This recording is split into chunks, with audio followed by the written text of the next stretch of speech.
Hey, what's up guys? So today we are going to be talking about rulings as far as the damage step because sometimes in Yu-Gi-Oh! Your opponent will attack you and they'll say damage step and then they'll put a question mark. And if you say yes, then that means you're going to be entering damage step and you cannot activate certain cards that you would normally be able to activate when they declare their attack. Because when they declare their attack, that's different than the damage step. So let's go through a simple explanation. I'll put a link in the description for a bigger, more thorough explanation, but I'm going to kind of explain the basics of it and you can kind of see how it applies to the meta today. So a very popular card is something like Forbidden Lance. Now this is a card that you can activate during the damage step. Essentially anything that would negate a monster's effect, say for example like Honest, that also activates during the damage step. You can use something like Dolka, or you can use Herald of Orange Light during the damage step as well, because you're essentially negating the other card that is activating. So yeah, you could use something like, for example, Xian can be, you can use Xian's effect during the damage step as well. Like if your opponent activates a Forbidden Lance, and you can be like, no, Xian, negate that. You can definitely do that. Essentially with the damage step, your opponent is essentially trying to bait you out of cards before they enter the damage step. So something like Dimensional Prison. If one player attacks and they ask the other player damage step, and the other player goes okay, you can no longer activate Dimensional Prison. If they go damage step Forbidden Lance and then they like target your monster and they run over you, you can't say, oh, I will chain D Prison to your Forbidden Lance during the damage step. That's not how it works. It just essentially when they ask for the damage step, they're essentially basically trying to bait out like Dimensional Prison, Mirror Force, those kind of cards. Like I was talking about before, where I was saying you can only activate things that affect attack or defense during the damage step. You cannot activate a card like Axe of Despair during the damage step. You can equip it and then just attack. That's totally fine. But because it's not a quick play, look for that little icon. Like you'll see that there's a little lightning bolt right next to where it says spell card. This one, it looks like a little plus sign. That is an equip, so you can't not activate something like Axe of Despair during the damage step. Now there are also traps that you can activate during the damage step as well. For example, Horn of the Phantom Beast would be an example, and let's go through it a quick example. So let's say I activate Horn of the Phantom Beast during my main phase instead of battle phase, because you want to activate during battle phase and during damage step. That's where it's essentially the most effective. So if I just go activate Horn of the Phantom Beast, my opponent can go a trap stun, negate that. But if I go attack damage step and they go yes, that's fine, and I'll go chain Horn of the Phantom Beast, during the damage step. They can no longer activate a card like Trap Stun because it doesn't beat it. But they can activate something like Solemn Judgment, which negates Horn of the Phantom Beast because it's a spell speed 3 card. So that is just an example of where you can essentially use something during the damage step to your advantage. Another thing is like Herald. You can definitely use Herald of Orange Light during the damage step because you're essentially negating something like, for example, Honest. Another thing as far as using cards that, well, we'll just talk about Honest for now. A card like Honest, since it increases the monster's attack, essentially, by whatever they're battling, a card like Honest, when both players have an Honest, the player that is attacking, so whoever turn is, essentially, if they go attack, damage step, player turn priority, which maybe you guys have heard about before, the player's turn that who's ever attacking essentially gets the option to activate Honest first.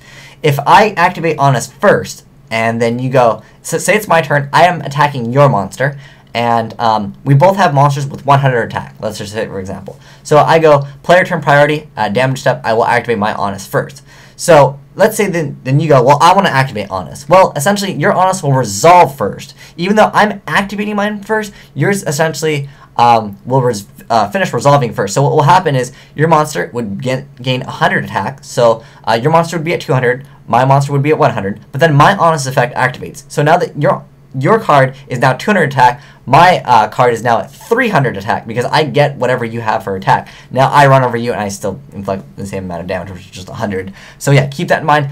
There's something called player turn priority, and that can apply with a card like Honest. Also, as far as Kalut, Kalut's a little bit different because this just boosts for 1400, so this one doesn't really have like the same like player turn priority drop Kalut, whereas the other player can just be like, oh, let's call it Kalut too. Like it doesn't really matter for Kalut. But yeah, Kalut is another card, just as an example, that you can activate during the damage step. Another thing, as far as like flip effect monsters, if the monster would be destroyed, you can't target like itself. An example would be like Penguin Soldier. So let's say you have a Mystic Tomato and you attack my Penguin Soldier that's face down. My Penguin Soldier then flips. I cannot target Mystic Tomato and Penguin Soldier. I can target Mystic Tomato. That's totally fine because it does say up to, which means I can go, I can go 1, 2, or 0. But yeah, I won't be able to activate Penguin Soldier's effect to target himself because he would be destroyed by battle. That's just another ruling that I just thought it would be good to mention because I've had that ruling asked before. Another thing is, as far as Gorz, Tragodia, you cannot activate something like Bottomless Trap Hole or Torrential Tribute, or let's say Thunder King, for example. You cannot activate those during the damage step as well because this card has an effect to special summon itself. So just there's a lot of stuff as far as inherent special summons, which could be for a totally different video. But just to make it simple, the most common cards are cards like Gorz and Tragodia. Those cards you cannot Bottomless, you cannot Torrential Tribute, just as a heads up. Also, another thing is a lot of floater cards. Let's say, for example, Pyramid Turtle, Mystic Tomato, Giant Rat, UFO Turtle, what is it, Flying Calamari. All those cards essentially like that they get destroyed battle and then they special summon another thing. You can't activate like Bottomless Trap Hole on, let's say, if you kill a Mystic Tomato and they special summon the Snake Hair. You can't activate Bottomless Trap Hole as much as you would like to, or Torrential Tribute.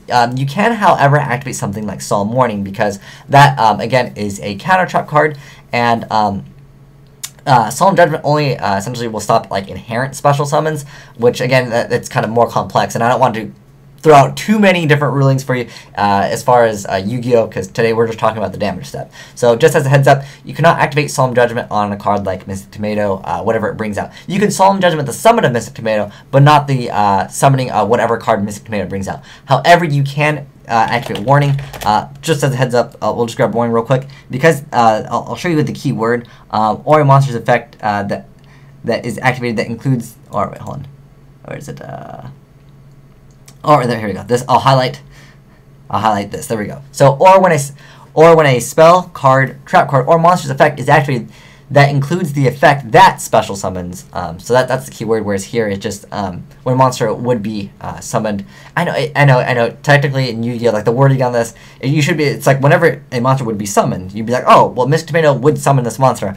Just as a simple heads up, just keep in mind, you can Solemn Warning Mystic Tomato, you can Solemn Warning Tragodia, you can Solemn Warning Gorz, but you cannot Solemn Judgment Gorz or something like Tragodia. But yeah, that's just a heads up for the damage step. There's a lot more stuff that you can read about if you are more interested, but I kind of give you more of a simple example and the explanation. Basically, what it boils down to is when your opponent attacks and they say damage step, they're trying to bait you out of a Mirror Force or something like that. So if they attack and they say damage step, you just activate your Mirror Force because you probably can guess from that scenario that they probably do have something like a Forbidden Lance or maybe a Horn of the Phantom Beast, and they're trying to bait you out of that card before they essentially go minus if they would have just activated earlier on. And that's just a tip for you guys. If you guys are playing something like Forbidden Lance or Horn of the Phantom Beast, always ask your opponent damage step and then activate it. That's where you will get the most effective use out of your cards. But I hope this helps you guys out as far as rulings, and you can send